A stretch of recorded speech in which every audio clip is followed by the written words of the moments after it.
광합성이란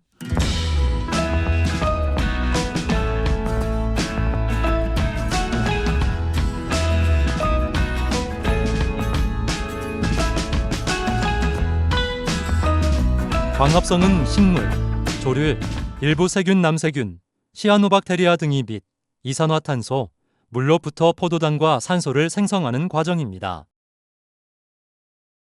광합성은 광합성을 할 수 있는 생물이 햇빛에서 나오는 빛 에너지를 이용하여 물 분해와 함께 면반응에서 ATP와 NADPH를 생성하고 이를 암반응인 켈비네로로 보내서 결국 포도당을 생성하며 이때 생성된 포도당은 세포호흡을 통해서 에너지 ATP를 생산하거나 전분, 셀룰로스 형태로 전환하여 체내에 저장됩니다. 광합성 과정 중 식물이 빛을 받는 기관은 엽록체이며 그 빛을 흡수하는 것은 틸라코이드막에 있는 색소인 엽록소이고 명반응은 엽록체 내 틸라코이드막에서 암반응은 스트로마에서 각각 발생합니다. 광합성은 명반응과 암반응으로 구분됩니다. 명반응과 암반응은 NADPH, NADP+와 같은 조효소와 ATP, ADP를 주고받으며 빛 그리고 이산화탄소와 물로부터 최종적으로 산소와 포도당이 만들어집니다. 명반응은 엽록체 내 틸라코이드 막 안에서 발생합니다. 일종의 전자전달계입니다. 명반응의 광인산화에는 비순환적과 순환적 두 가지 종류가 있습니다. 명반응에는 빛과 물이 필요하며 생성물로 ATP와 산소를 생성하는 비순환적 광인산화와 빛만 필요하고 물이 필요하지 않으며 따라서 산소도 생성하지 않는 순환적 광인산화가 있습니다. 식물은 암반응 켈비네로에서 필요한 ATP와 NADPH의 비율을 맞추기 위해 이 두 경로를 적절히 조절하여 사용합니다. 비순환적 광인산화는 가장 일반적인 경로로서 전자가 물에서 시작하여 NADP로 전달되는 직선적인 흐름입니다. 여기서는 관계2 P680과 관계1 P702 모두 참여합니다. 전자 흐름은 다음과 같습니다. 물이 광분해 및 전자 발생에서 관계2에서 전자전달계 PQ에서 사이토크롬 복합체에서 PC에서 관계1에서 페레독신에서 NADP 플러스 최종 전자수용체가 됩니다. 전자가 다시 돌아오지 않기 때문에 비순환적이라고 하며 결과물로 물 한 분자당 1개의 ATP, 1개의 NADPH, 산소를 생성합니다. 순환적 광인산화는 전자가 외부로 나가지 않고 특정 구간을 순환합니다.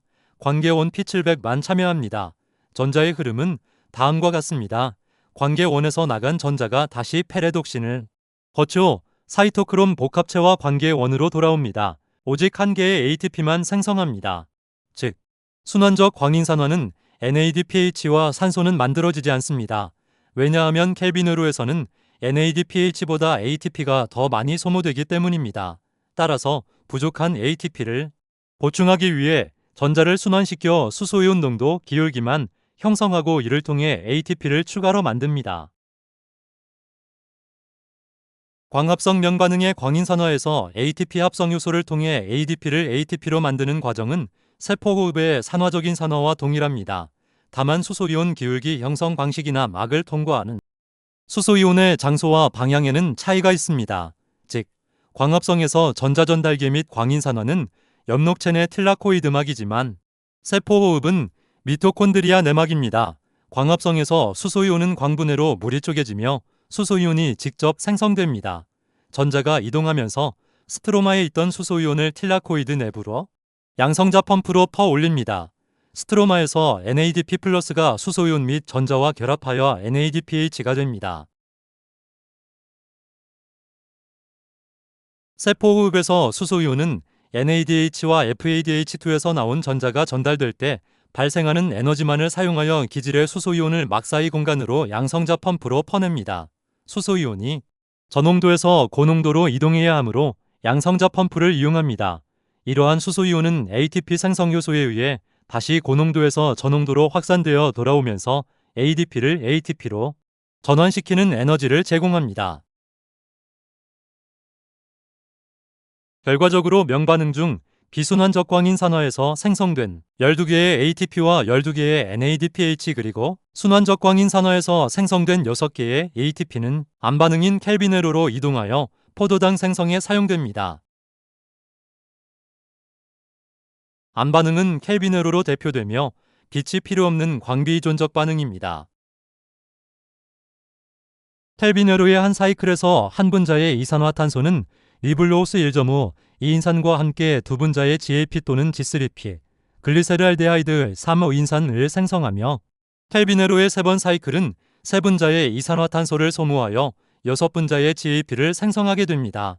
켈빈회로의 3번 사이클로 생성된 6분자의 GAP 중 1분자의 GAP가 포도당 생성을 위해 투입되므로 3탄소의 GAP가 6탄소의 포도당이 되려면 결국 켈빈회로는 3번에서 2번을 곱하는 6번 사이클을 돌아야 하고 6분자의 이산화탄소가 필요합니다. 켈빈회로의 순환 과정은 다음과 같습니다. 첫 번째 단계인 탄소 고정에서 중간체인 리블로우스 1.5 이인산 아류비피는 루비스코 효소를 통해 이산화탄소와 결합함으로써 탄소 6개의 중간 산물이 됩니다. 이 중간 산물은 불안정한 중간체이기 때문에 바로 가수분해되어 두 분자의 3탄당인 3-인산글리세르산 3PGA가 됩니다. 두 번째 단계인 환원 반응에서 첫 단계에서 생성된 두 개의 3-인산글리세르산 3PGA는 ATP가 ADP로 전환되며 나온 인산기를 받아 1.3-2인산글리세르산이 되며 이후 1.3-2인산글리세르산은 NADPH로부터 전자를 받아 환원되면서 인산기를 잃고 글리세르알데하이드 3-인산 GAP, G3P가 됩니다. 세 번째 단계인 재생 단계에서 아류비피의 재생이 이루어집니다. 3회 켈빈 사이클을 통해 6분자의 G3P가 만들어지는데 한 분자의 G3P는 포도당 생성을 위해 켈빈회로를 빠져나오고 남은 5분자의 G3P는 2개의 물 분자와 결합 및 탈인산화 그리고 ATP의 인산화를 요구하는 여러 단계를 거쳐 3분자의 리블로우스 1.5 이인산 아류비피로 다시 바뀌며 켈빈회로의 재생에 사용됩니다. 이 3회의 사이클 과정에서 9분자의 ATP가 사용됩니다. 한 분자의 G3P는 포도당 생성을 위해 켈빈회로를 빠져나옵니다.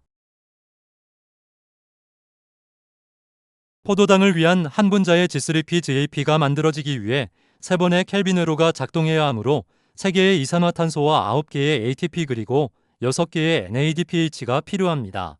켈빈회로를 빠져나온 G3P GAP 두 분자가 한 분자의 포도당이 되므로 한 분자의 포도당의 생성 관점으로 보면 3회 켈빈회로에 곱하기 2가 되므로 6개의 이산화탄소와 18개의 ATP 그리고 12개의 NADPH가 필요합니다.